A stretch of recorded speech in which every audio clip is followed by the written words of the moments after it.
Horas, salam reformanda Masiha Holongan. Selamat pagi jemaat terkasih.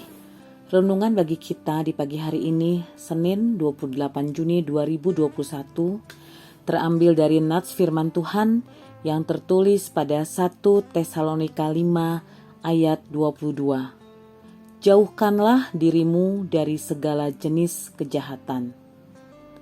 1 Tesalonika 5 ayat 22, jauhkanlah dirimu dari segala jenis kejahatan. Tema kita di pagi hari ini adalah jauhi yang jahat. Jemaat terkasih, Alkitab penuh dengan informasi tentang bagaimana kita dapat hidup dengan bijaksana. Salah satunya adalah 10 perintah yang tercatat dalam kitab Keluaran 20. Demikian juga khotbah di bukit dalam Matius 5. Khotbah dan pengajaran Yesus syarat dengan hal-hal yang perlu kita lakukan jika kita ingin hidup dengan bijaksana. Ini merupakan 2 contoh yang dapat kita ingat dengan baik. Contoh lain nampak dalam firman Tuhan hari ini.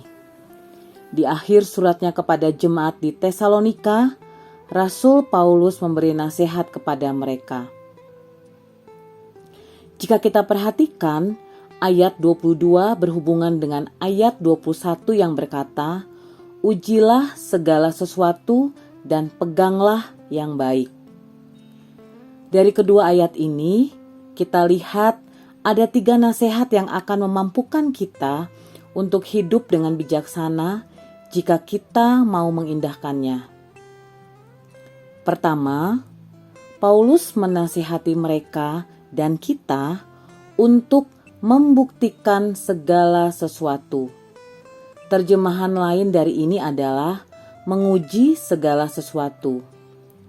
Buktikan adalah terjemahan dari kata Yunani yang berarti menguji sesuatu untuk melihat apakah kita dapat menyetujuinya. Dengan kata lain, kita tidak boleh mempercayai sesuatu hanya karena itu berasal dari apa yang kita anggap sebagai sumber yang dapat dipercaya. Sebelum kita mempercayai sesuatu, ada baiknya untuk membandingkannya dengan apa yang diajarkan Alkitab. Kita harus mengujinya untuk mengetahui apakah Alkitab menyetujuinya atau tidak. Kedua, Paulus menasihati mereka untuk berpegang teguh pada apa yang baik. Kita tahu bahwa adalah baik bagi kita untuk mencintai orang, apapun kepribadian mereka. Sebelum kita tidak menyukai seseorang, kita perlu mengujinya, seperti yang disarankan di atas, dan berpegang teguh pada yang Yesus ajarkan. Ketiga, Paulus menasihati mereka untuk menjauhi segala jenis kejahatan. Ada hal-hal yang nampaknya tidak jahat bagi kita. Filosofi Epikurus adalah bahwa jika kita rasa baik, lakukanlah. Ini juga filosofi yang mempengaruhi banyak orang.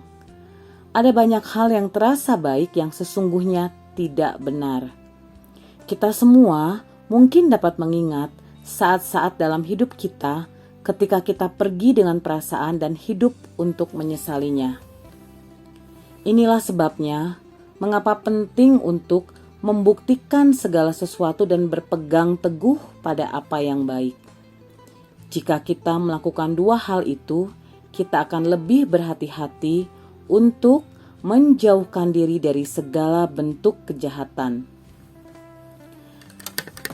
Jemaat terkasih, salah satu hal yang paling menggoda dan harus kita pertimbangkan dalam hal ini adalah program televisi apa yang harus ditonton. Orang Tesalonika jelas tidak memiliki masalah ini, tetapi kita memilikinya. Hal yang sama dapat dikatakan tentang internet dan medsos. Jika kita ingin hidup dengan bijaksana, ada banyak hal yang perlu kita waspadai yang mungkin membuat kita salah jalan. kita tidak perlu lupa bahwa iblis membuat kejahatan tampak baik. Ini adalah trik lama yang digunakan iblis sejak di Taman Eden. Pertanyaan untuk direnungkan, ukuran apa yang saya gunakan untuk menentukan yang baik dan jahat, sehingga saya dapat menghindari segala bentuk kejahatan? Mari kita berdoa. Ya Allah Bapa, tolonglah kami agar dapat membedakan yang baik dan jahat menurut kehendak-Mu, dan mampukan kami untuk menghindari segala bentuk kejahatan. Di dalam Yesus kami berdoa. Amin. Anugerah Tuhan Yesus Kristus dan kasih Allah Bapa dan persekutuan Roh Kudus kiranya beserta dengan kita sekalian. Amin. Demikian renungan kita pagi ini. Selamat berkarya bagi Tuhan. Tetap semangat, tetap sehat. Salam Reformanda Masiha Holongan.